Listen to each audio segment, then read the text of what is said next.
જે સમગ્ર ધારાવાડિયા ગામ પરિવારના નવીવાન મિત્રોએ સાથ સહકાર આપીને આ કાર્ય નિભાવ્યું છે. એ બધાના શ્રી ચરણોમાં, એમના માતા પિતાના શ્રી ચરણોમાં ફરીથી તાળીઓના યોગાન સાથે સાહેબ એક વંદના કરો કે કરણસિંહ બાપુને આવો નવો સાથ સહકાર આપે અને આ દિવ્ય પુરુષને આગળ લાવવા માટે આપણે બધા તત્પર રહીએ, આપણે બધા સાથ સહકાર આપીએ. અને જે ઉગ્યો છે સાહેબ એ તો આત્માનું નહીં સાહેબ, આ તો સદગુરુની દયા છે. સદગુરુના આ અધીનતાથી આ જાગેલા જીવો છે અને એવા જીવોના પાછળ રહી આપણું પણ કલ્યાણ છે. આખા કોમની એક પ્રતિષ્ઠા છે, કોમની એક વ્યાપ છે. એ બધું આપણે સાચવી અને જીવન મુક્ત મહાપુરુષો મળ્યા કે આચાર્ય આવ્યા છે અને બીજા બધા સંતો યોગવેદા ભાલુષના આશ્રમથી પણ સુખદેવાનંદ હંસાબાને કદાચ વાટમો છે એટલે એ આવે. પણ મારે સાહેબ 3-4 જગ્યાએ બંધાયેલો.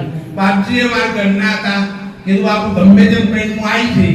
ખેરાડુ હતો, ખેરાડુથી પાલનપુર જગોણા ગયો, જગોણાથી ઘેર આવ્યો, ઘેર આવીને 10 મિનિટ માટે 15 મિનિટ માટે આવ્યો, પણ અહીંયો ટાઈમ થઈ ગયો. હવે 10 રાત છે, ફેરો હળક ભણી લો મહારાજને આપ બધા ઓળખતા છો.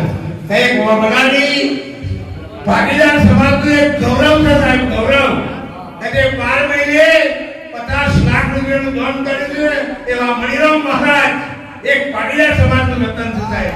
પણ એમને આજે પણ સત્સંગ રાખ્યો એટલે બાપજીનું ખૂબ વિનંતી કરી, એમના પગોમાં શ્રીચરણોમાં લાખ વખત વંદન કરી અને હું આપણી બધાની વચ્ચેથી સાહેબ તમારા શરણની રજ સમજો.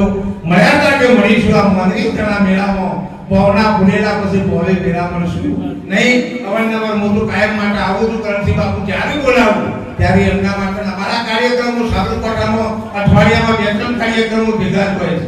અમારું એક વડીલોનો વૃદ્ધાવન કાર્યક્રમ ચાલે દર શનિવારે 1000 ચોકડી આશ્રમની અંદર, દોલતરામ મહારાજના અંશત્ર આશ્રમની અંદર દર શિવરામભાઈ તમને પણ આમંત્રણ આવ્યું. બધા પ્રેમથી પધારજો સાહેબ. બધાનો વેવાઈએ નહીં કહેતો માર્કેટ આવજો, પણ સંતોષી છે કે તમે આવજો. જેનો ટાઈમ મળે ને દર શનિવારે સાહેબ પાકું ભોજન, સંતોની દક્ષિણા એ બધું અમે કરવા માટે તત્પરીએ છીએ. પણ તમે રોમ બનીને આવજો, તમે સબડી બનીને બોલ લઈને ઉભા ઉપર પધારજો સાહેબ. દાજો આ જીવન મળી જાય. આટલા વખત ભેગા થયા હતા કે થવું એટલું કરણસિંહ બાપુના શ્રી ચરણોમાં ફરીથી લાખો વખત વંદન કરી. મારી કોઈ ભૂલ થઈ હોય, મારો કોઈ ગલત શબ્દ પડ્યો હોય તો તમારા ચરણની રજ સમજી મને માફ કરજો. બોલો કરણસિંહ બાપુનો, દાનવીર દાતાઓનો, હરિસિંહ બાપુ, જનકસિંહ બાપુ અને સમગ્ર થરાદ તાલુકાના લોકોનું જય બોલો. અને ફરીથી આવતી પુણ્ય પણ થરાદ તાલુકાની થાય એવા કાર્યોના વ્યાપ સાથે આપણે બતાવીએ. ઓ કૃષ્ણ કનૈયા.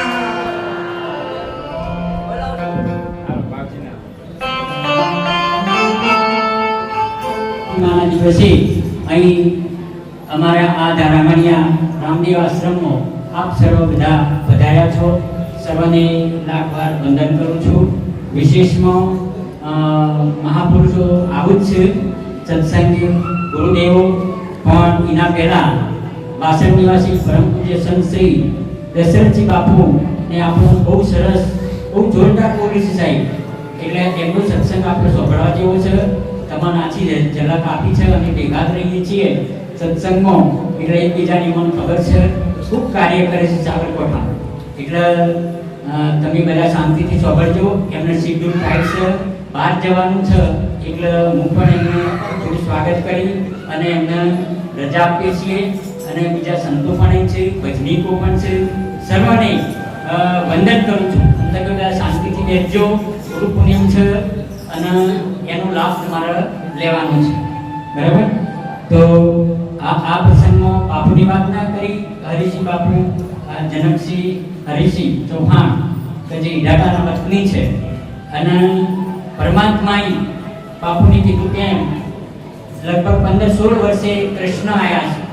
એમના નિમિત્તે આ ભોજન એમને આપેલું છે. તો એ મિત્રો આપણો પરિવાર સદાના માટે સુખી રહે એવો આપણે એમને તાલીથી વધાવી લઈએ. અહીં મહેસાણાથી બિલ્ડરો પણ બધા પધાર્યા છે. મારા પછી નામ લઉં છું. હિંમતપુરથી અમારા એ પાટીદારો પણ પધાર્યા છે. બીજા આજુબાજુથી તમામ ભક્તો, સંતો, મહિલા મંડળ, અમારા સાહેબાપુરથી છે મહિલા મંડળ પધાર્યું છે, દેદાસણ, કનેરિયા, બધા જ મંડળો અડોદથી બધાથી પધાર્યા છે. સર્વને વંદન કરું છું. તો બધાનો લાભ આપણો મળશે એવો પ્રયત્ન કરવા કોશિશ કરીએ છીએ. હવે સાહેબને વિનંતી કરું કે લાભ ફૂલહાર બનાવો, તમે સારો લો, આપણું સન્માન કરી એમને આપણે હૃદય વિદાય આપીએ છીએ.